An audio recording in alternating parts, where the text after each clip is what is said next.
그런데 일반 개인이 선임하는 개인 사건의 경우에는 내 사건을 신경 쓰고 책임질 한 명의 변호사가 중요한 것이지 그 이상의 규모, 인원수는 중요하지 않을 뿐더러 오히려 책임만 분산시킬 수 있습니다.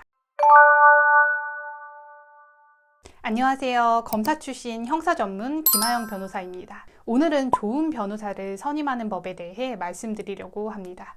제가 검사를 하면서 수사 재판 과정에서 수많은 변호사님들을 보았고요.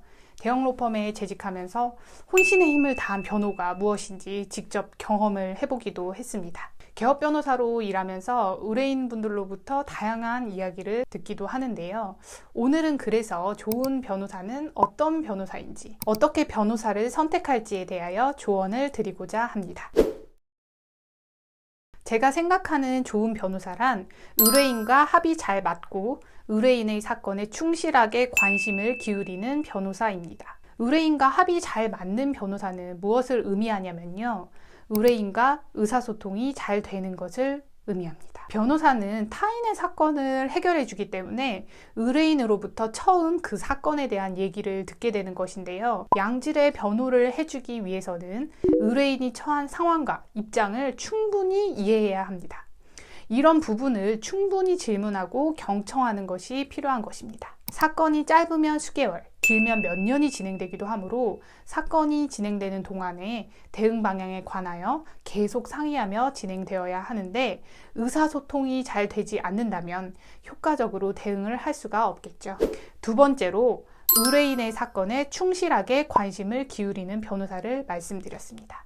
물론 대부분의 변호사님들은 의뢰인을 위해 충실히 변론 활동을 하시겠지만 혹시라도 수임을 위해 상담할 때만 그럴듯한 이야기를 하는 것은 아닌지, 수임 이후에도 내 사건을 성실하게 챙겨줄 수 있는지 잘 파악하셔야 하겠습니다. 그렇다면 어떻게 좋은 변호사를 선택할 수 있는지 궁금하실 거예요. 먼저 2 이상의 변호사를 직접 만나보라고 말씀드립니다. 변호사라고 해서 어려워하지 마시고 초기 상담 비용을 너무 아까워하지 마시고요. 상담 비용은 선임 비용에 비하면 극히 일부이고요. 사건의 결과는 돈으로 환산할 수 없습니다. 상담을 하시다 보면 나와 맞는 변호사인지 조금은 감을 잡으실 수 있을 것입니다.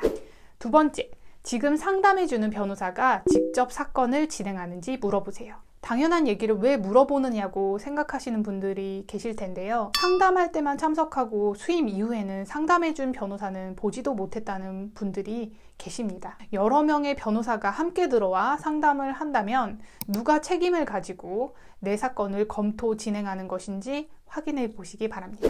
세 번째, 상담해준 변호사와 직접 의사소통을 할 수 있는지 물어보세요. 수임 이후에 상담해준 대표 변호사나 파트너 변호사와는 연락도 안 된다는 분들이 계시거든요. 저는 당연히 휴대전화 번호를 드리고 의뢰인분들과 직접 연락 소통을 하고 있습니다.